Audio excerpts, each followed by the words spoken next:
what you see here is always the opening that we have a plant, which you should guess, and there will be the answer to this question, what is this plant afterwards? I've taken this picture yesterday in the very, very beautiful Stuttgart Zoo called Wilhelmina. It is a tree that seems familiar, but it's a bit a tricky question. So anybody has a guess right now? Let me send a screenshot to Gloria. I have a guess, but it's long ago. Shoot, Pascal. I think it's a Quercus ceres. Okay, yeah, that's very, very good. Yes, it is a Quercus ceres. So it's not common. It's not a common oak. Well, we have a professional gardener here in our round. It's not a common oak. It is. It's a Turkey oak, and it's quite a rare tree actually in our well, in north of the Alps. And I put it also there because it has rained last night in Stuttgart, but this was the first time all of summer everything is yellow. It looks like in Italy. So they really have a drought here in Stuttgart, which is usually an area that has a lot of rain. And this tree is actually a sort of oak that could survive also with less water. So it's a drought resistant tree. And there's a lot of talk also about species that can deal with climate change in Central Europe. So I thought I put it there as a reminder. If you look at all the trees, the leaves are all weak, and you see that they are needing water. Okay. Thanks for sharing. You get extra 10 points, of course, Pascal. Amazing. Just from a picture recognizing it. Great, great stuff. Okay, who's new on the platform? We have one new initiative. I just need to confirm, you see the entire screen? You don't see my gallery of your pictures, yes? Just the presentation. Great, great. So you see here a picture of a couple of people. It's in Graz. Graz is, as far as I know, the only town in Europe with a communist mayor. And it's a very green city. And in this city, there is a district initiative. They do different things. They try to integrate immigrants. They try to learn about the local neighborhood, both in terms of culture and nature. And I met them by accident a month ago. And they're actually about to develop routes to learn about yards, gardens, private gardens, and also about trees.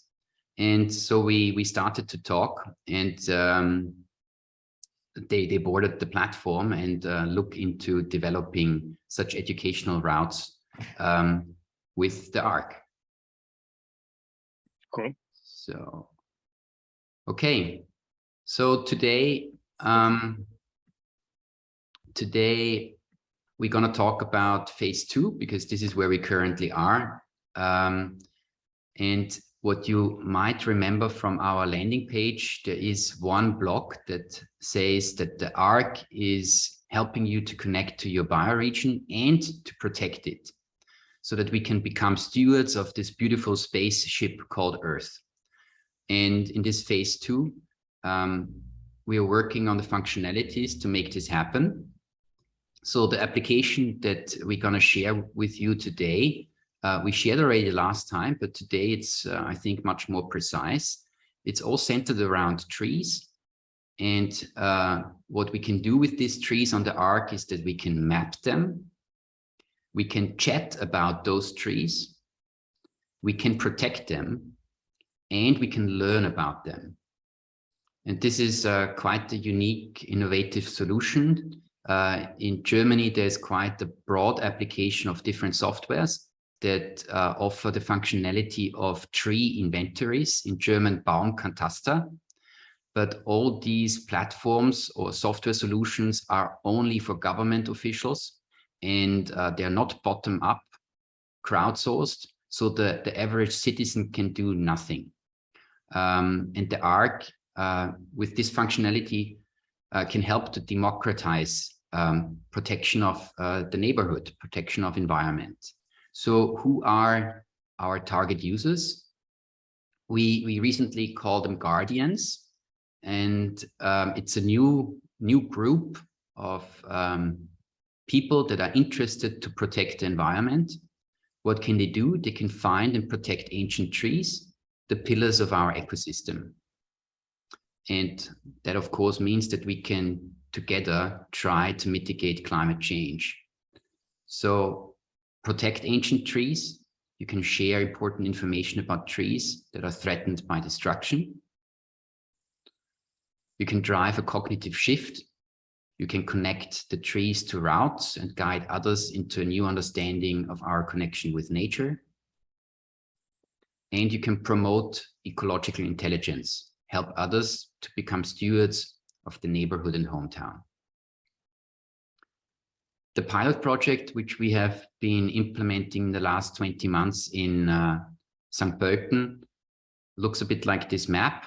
That's my private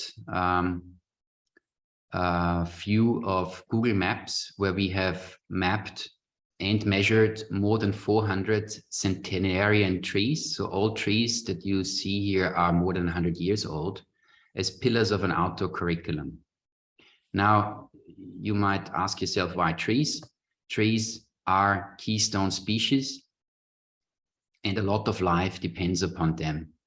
So if we can protect them within the urban environment, it means that there is more natural resilience. But of course, it's also helpful for emotional and mental health. We have also developed, out of those more than 400 trees, more than 20 routes to learn in one's hometown, like in a national park, all year round. And the idea is, of course, that we focus here on children in compulsory education, that they go at least once a week on a walk within their hometown and then understand how the ecosystem functions or not functions. And that was the short introduction. It's now Luca's turn. And this is what we have new as functionalities. All right. Thanks for the introduction, Knut. Can you hear me all right? My microphone is good. Great. Okay, so even though it's summer and in Europe it really feels like everybody's on holiday, we got quite a big chunk of our work done, focusing mostly on the functionalities about the bioregional identity, but not only. So we're gonna see new icons that Valentin has designed. We're gonna see how we are improving the view of species in categories. There were many improvements in the review process, which is the way how we let everyone contribute to the database of specimen in their commons. We added some social functionalities so that people can actually share their ideas about specimens. We added a possibility to mark a specimen as resting in peace, because this is happening. And we are visualizing how much people are developing the bioregional identity data sets on the ARK. So I'm going to share my screen now, and let's have a look at these one by one. All right. So do you see my screen? All right. Yes. Great. So as the very first thing, we try to make things appealing. So thank you, Valentin, for the new icons. You can see them on the left side. They are our own creations. And so the home is, do you want to speak about the icons, Valentin?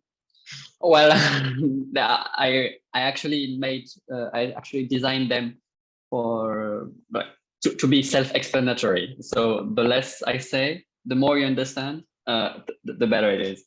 All right. Yeah, basically same icons as we had, just different, you know, same but different. I like the communities personally, because it really shows that people are focusing on something together. in a circle that something is in the middle of the attention. Okay, so these are the icons. Hope you like them. And let's go back. Let's go to the second point, which are the categories of species. So I'm going to go to my bioregion. And as you might remember, this page is telling us how much you already know in your ecoregion and in your commons. We have improved the display, how you can know where you are learning. So you see your commons, ecoregion, bioregion, biome, and so on. In the species, we've been dealing with a very large number of entries. And actually, we found out that what we really focus on these days are the trees. So we made the default of the filter to be the trees. So when you just arrive to the sections, you can see all the trees and shrubs that have been added to the ARK in your ecoregion. But of course, you can select any of those categories, and if you are viewing all, you have a very clear overview of what is what. They are listed in sections. Next thing, I need to open my cheat sheet so I follow correctly. Improved specimen review process. So this is what took most of this month's development time. I'm not actually gonna go into the detail. I'm gonna show you the basics. So why is there a review process for those who are new? That's a way through that we let everyone, not only people who we think are very good trees or tree geeks, but anyone who is interested in doing citizen science, to be able to create new specimen on the ARK. The specimen section is separated into three categories. One is the reviews, which is everything that has been added and is waiting to be reviewed by a mentor in the commons. And then you have the section of discovered, which are the trees that you have already visited. And then the last section is locked, which are the trees which you haven't seen yet. So what I'm talking about now is the review process. So let's have a look at this A01, which is looking for a reviewer. We have a new layout. There used to be tabs. Now everything is on a single page. The mentor can see who added this specimen, when it was added, which commons and ecoregion it belongs in. You can see some comments if there are already some, but unless he is the reviewer, he cannot comment, and he sees very clearly. To be able to participate in the review discussion, he has to become the reviewer first. So just for fun, I'm of course not knowledgeable enough to be able to review the information about this tree, but I'm going to become the reviewer, and then I can leave Knut some comments in here, and I can tell him that the specimen needs some improvements, or I can approve it and make the specimen public on the platform. How do you get selected as a reviewer? So you need to pick it up. Yeah. So basically, the ARK in this aspect is, let's say, partitioned into commons. Yeah? So we are starting from the very big of the bioregion, ecoregion, and then there is the commons level, which, for example, is sample 10 for us, but can be any commons. And in these commons, there is someone who starts the commons, and he can then assign mentors in these commons. And the mentors are then eligible to become a reviewer of any content that citizen scientists have contributed, and they can do the review, they can comment, they can have a discussion about it with the reviewer. Yeah, this is a discussion one-to-one. It basically would be, in this case, between Knut and me, and they can approve it. Mm. We want to have this as accessible as possible. So whoever wants to start such a project in a city, it's about mainly cities, can do that. So it could be a group of Boy Scouts, it could be a group of friends. If they start with this in their city, then they are the first group of mentors, commons mentors. And everybody that accesses the ARK can submit species, but these people will then be the mentors who review, and they could add new mentors, additional people to help them review. Mm. Yeah. Okay. Thanks. So that's it. This is how we want to scale this functionality to everyone who is interested in the trees around them. Okay, so the next thing is we've had already some trees which were cut down in the period of the pilot project. So we felt like it would be useful, or that it is necessary, to be able to mark them as such. So if this happens, there is this possibility to edit a tree. I'm going to just take a random one in here, and I go to modify it. And next to the when did you measure it for the last time, there is a little tombstone and rest in peace, which if I check it, there's some help in here as well, which tells people when you take this box, a white tag, actually it's black tag. A black tag will appear on the banner picture of this specimen to indicate that it has been removed. And please update the date of last measurement. Okay, so if the tree is removed, you can mark it as rest in peace. And in this case, if I go back to the specimen page, I can see the rest in peace tag in here, and I can also see it in the list of specimens. So yeah, that's it. Do you want to say something about that, Knut, about the case that happened in here? Or I think that makes a lot of sense. So maybe you ask yourself why we do this now. And at least in Austria, this project has now developed also environmentalist dimension. We started out with being purely educational, but what we found in the course of measuring those 400 trees is that there is a conflict on the local level between the authority that is actually in charge of protecting the trees and the authority that drives city development. And the truth is that a lot of trees are still being removed. And the public, the citizens, they are not able to participate. It all happens behind their backs. And I know that this is not only a problem in this city, it's a problem in German cities, it's a problem in other Austrian cities. There is on a municipal level, in an urban environment, there is just an enormous real estate craze going on. It's a gold rush, and the last green spaces are actually really used for construction.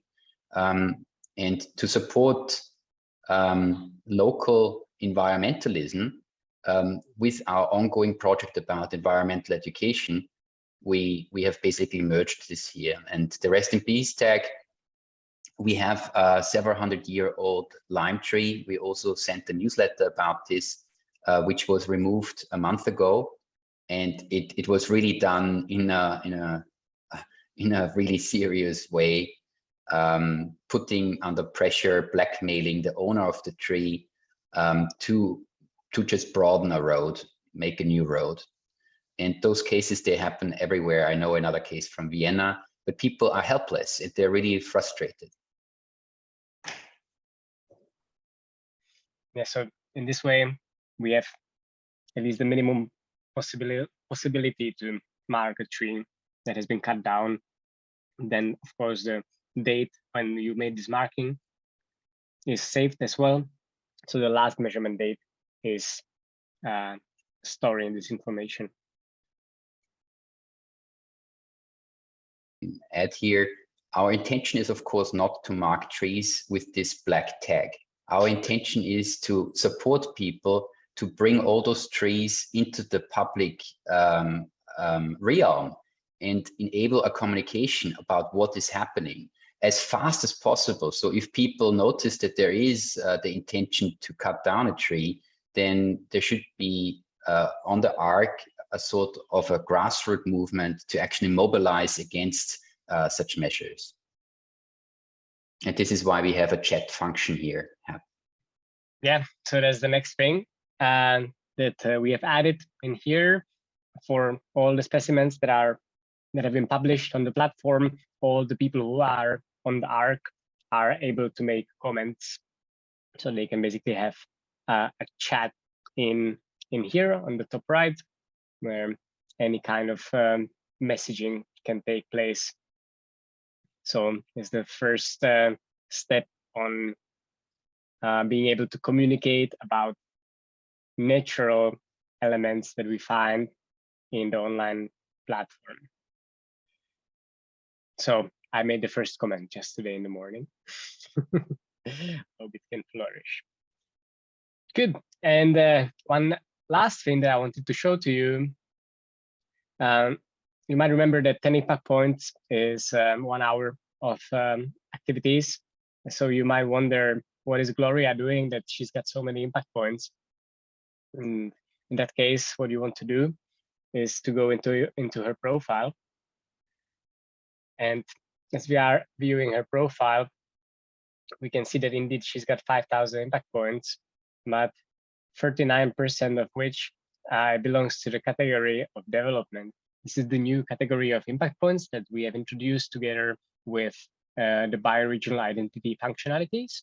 And that means that 39% of our impact points is gained through adding species and specimens and reviewing species and specimens on the platform.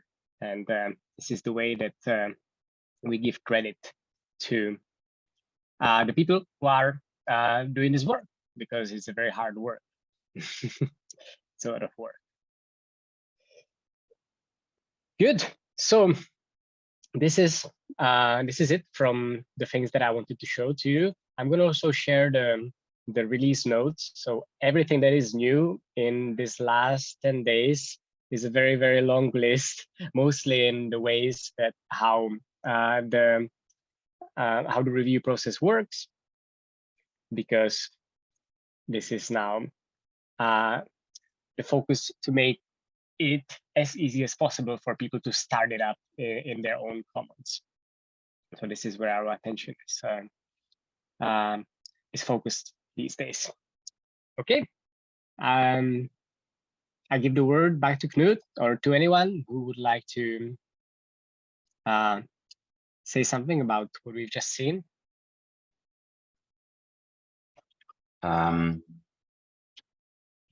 Yeah, so we can do, of course, a quick Q&A here, but I actually also thought for the purpose of this call, I could add the first tree in Germany live during the call to the system. Took some pictures in the morning of, I was told it's the most beautiful tree in town, and it's actually a ginkgo. So if you want to see the process, then, and if Lucas tells me that this is possible to add a tree in the different commons, then we could try that so that you just see how this looks like, and also live see how then somebody could pick up the tree. I would actually add it to St. Pölten, which is wrong, but I mean, you could see how this works. Do you want to see that? Why not? Yeah. So then I share screen and I'm gonna go to Firefox. probably I need to, do you see the ARK? How is it now? Right now we do. Yep, works. Yeah. So we now just assume that we have a group of people. We are the group of people, a new team of commons mentors in the city of Esslingen, okay, in Germany. And we have decided that we were also going to kickstart such a project. So we don't do it in this new commons. This is something that we can do then from September, but we do it in St. Pölten, so in an existing learning space. And I will add here to under review a new tree. So I go here, new specimen, and I need to look for the species. And so I wrote right here, ginkgo, and you see it's not here yet, right? So I would have to add a new species, and I'm gonna add this here, ginkgo bilboa. Give me a second. So then we have here the field guide. And here I have a nice picture of a ginkgo. So I add this. This is the ginkgo. Probably I say, well, this is not so nice. Let's have a picture that shows the leaves better, because the leaves of the ginkgo are very particular. So I change the picture. I'm trying to change it.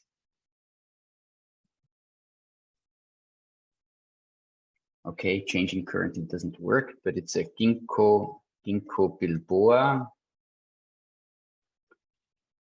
Actually, ginkgo is just the English name, and ginkgo bilboa is the English name.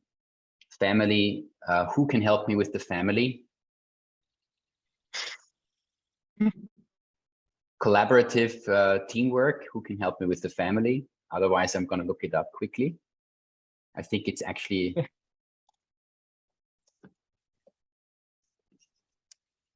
I don't know. Where is Pascal? Yeah, I'm here, but I forgot it. I should know it, but I don't know. Yeah, no problem. We have it in a second. So it's a tree that is ginkgo bilboa. And does it say here which family? It's Ginkgo Gewächse in German. So let's try to find this in English. It's just ginkgo. It is a family per se. So the family is called Ginkgoaceae.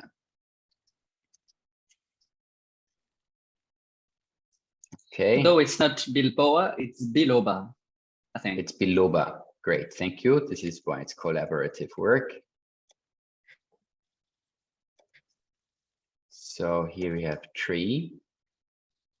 Can you tell me again? It's biloba. biloba. Okay. And here we need to select trees. And I go on next. Okay, let's confirm. And I think it's like on the Wikipedia thing, they wrote it. I don't know if it's different in English, but like Ginkgo. Okay, you can also just always change this. Ginkgo. No, it's a G here. KGO, yeah. KGO, yeah.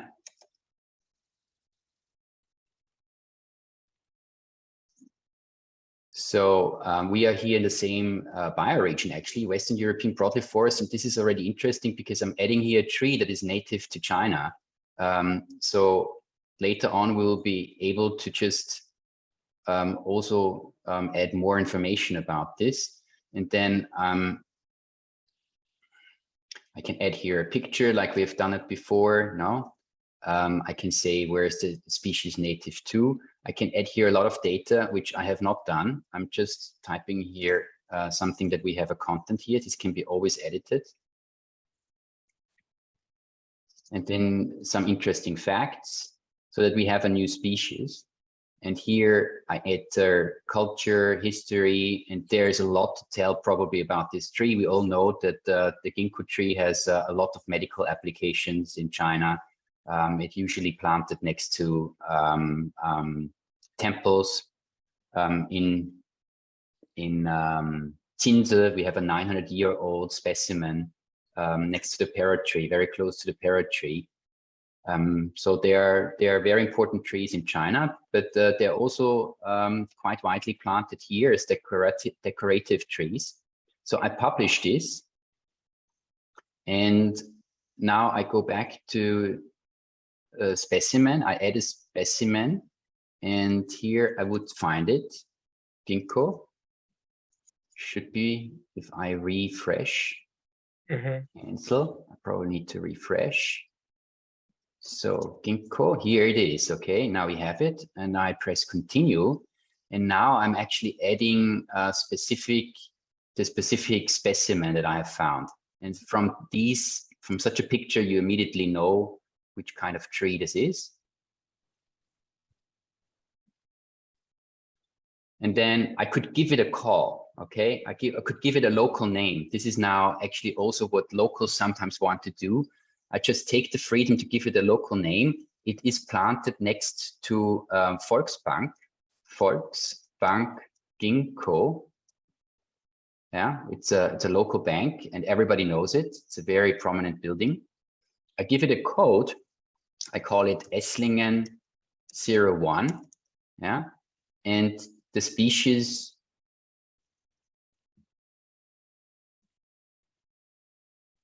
is Ginkgo biloba, and it's a single tree. Okay, it's a single tree. All right. Now it would ask me about the GPS data, which is in this case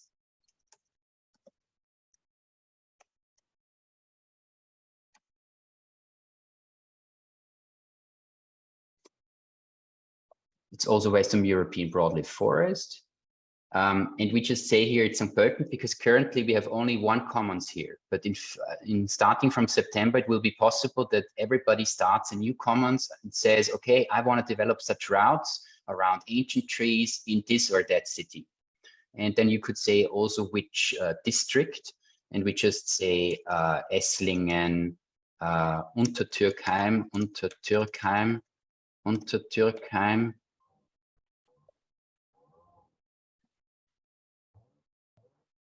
and we press next, and then please. Knut, and you know the coordinates from taking the photo, or where does that come from? Yeah, so this is the incremental knowledge that we also hope as a Green Steps team to basically, as a service, offer to city administrations or to local people. It's we work with Google Maps currently, and whenever you take a picture, then I also mark the new specimens that I have found on Google Maps. It's a bit tricky, but actually it works quite well. You mark it then, you mean? I mark it on, I create my own map on Google Maps, which I have as a project. And I get this information from Google Maps. Yeah. So actually, Giuseppe is now in the course of developing a manual video where we explain this also. So how old is it? I can only determine the age from the size. It's a massive ginkgo tree. It's 480 centimeters in girth. The girth is at 1.38 meters, and this means it's about 190 years old, and I measured it today. Yeah, it's still alive. It's not resting. And then I could say, what do I know? This tree, my friends here told me, this tree is considered to be the most beautiful tree of Esslingen.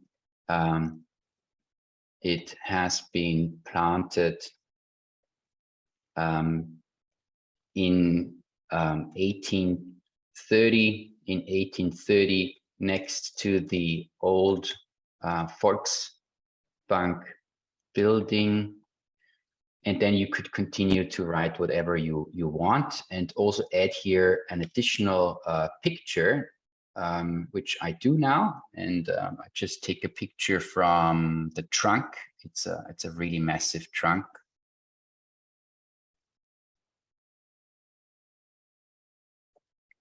So I upload here massive trunk now.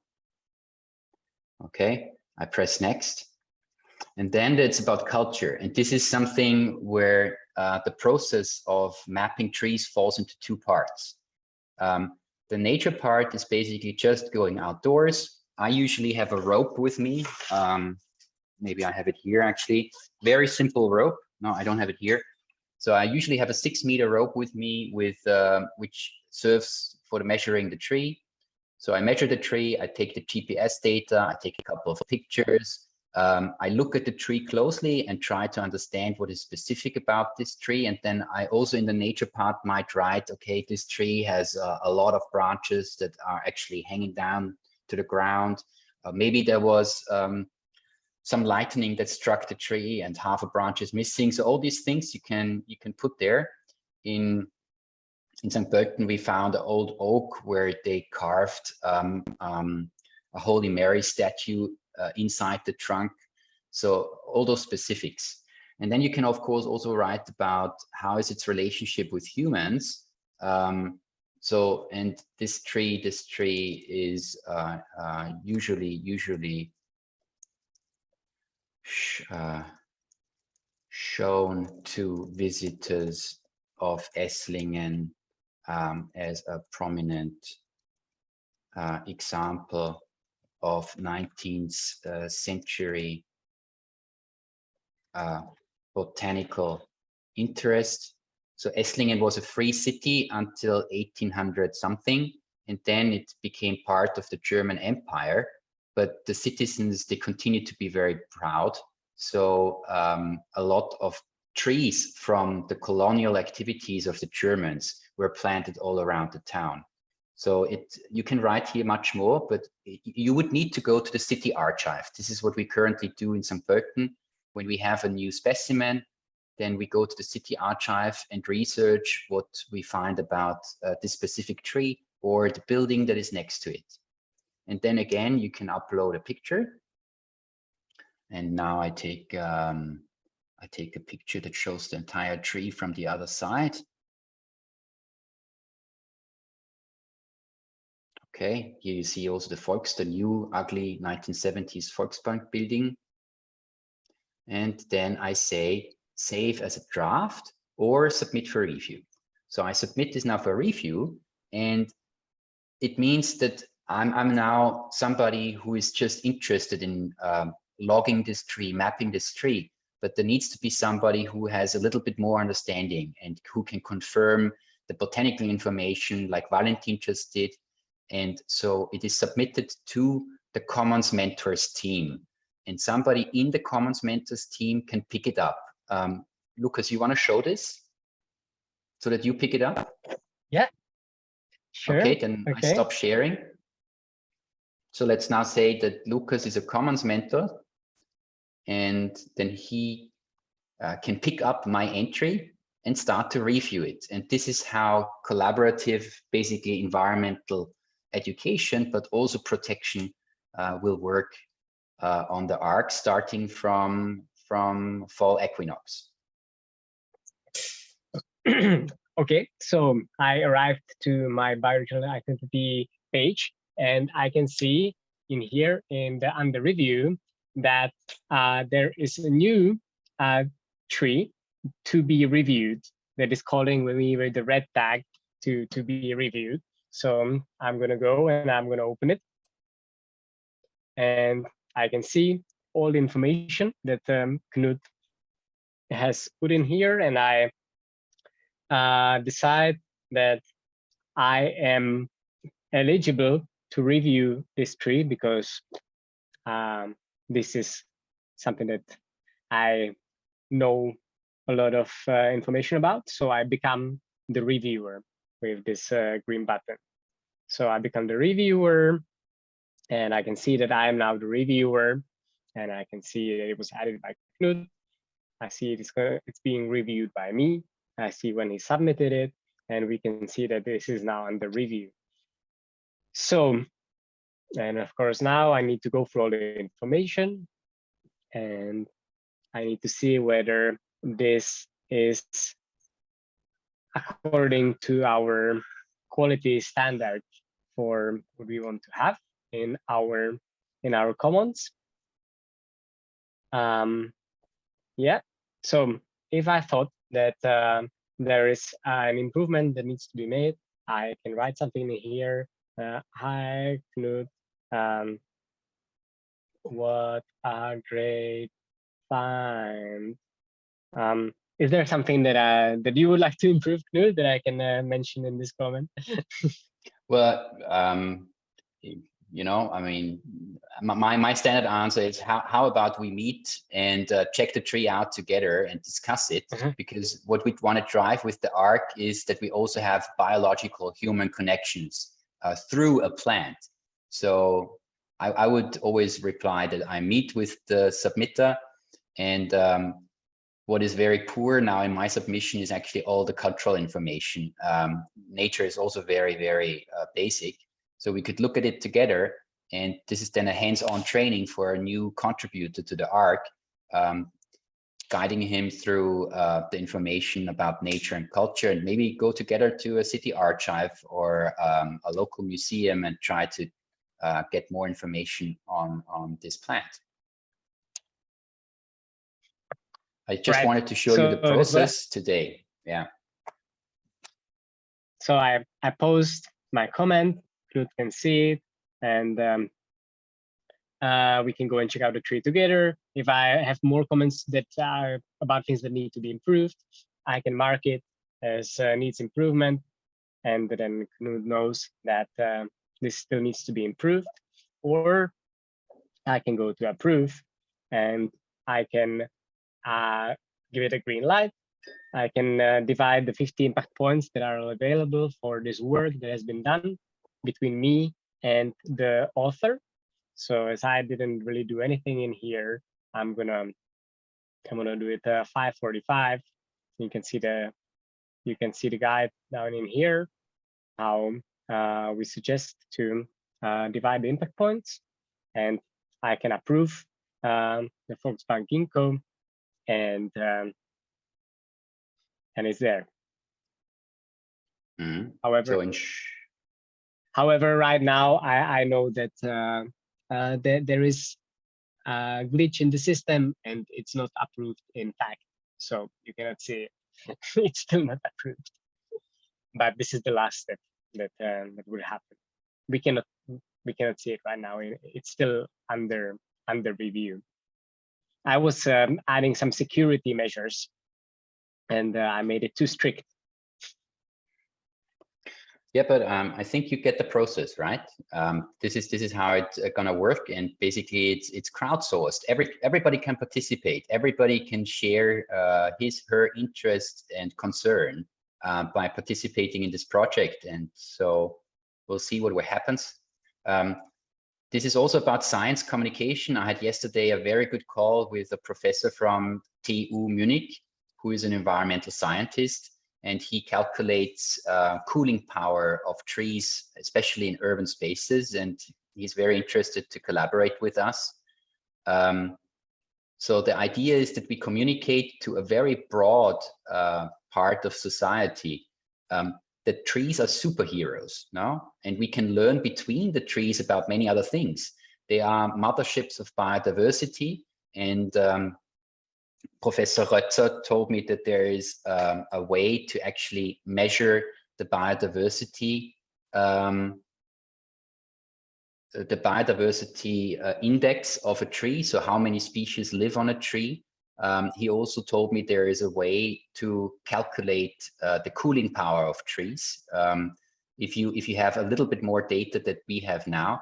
So we'll really try to get this standardized in the ARK so that the trees become superheroes, and in the general perception, increase in value. I think this is what is definitely necessary today.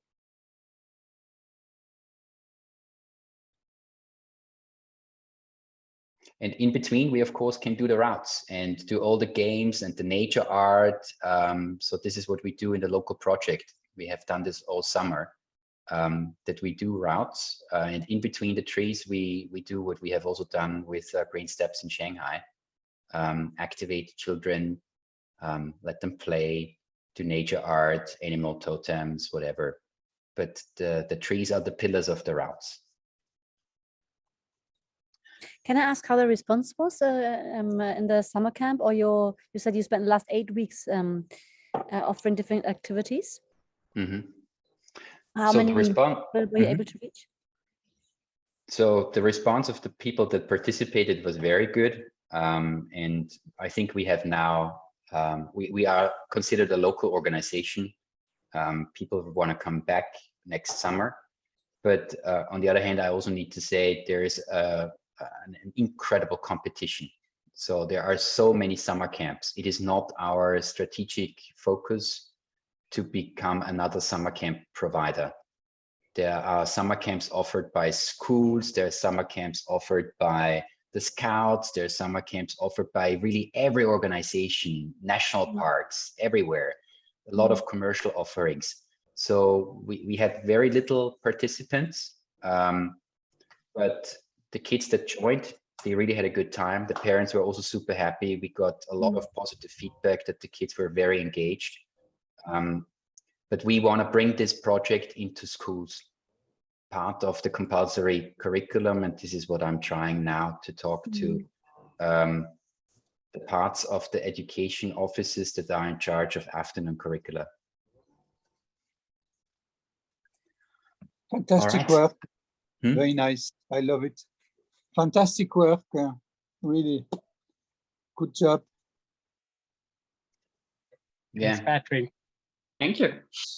Appreciate it. We need, however, though, really financing now. We need until the end of the year. We need to find a revenue source, and it must be, as far as I see it, from the public. Yeah, from some government institution to really drive this forward. So I hope that one city picks up the project and really turns it into a pilot for itself.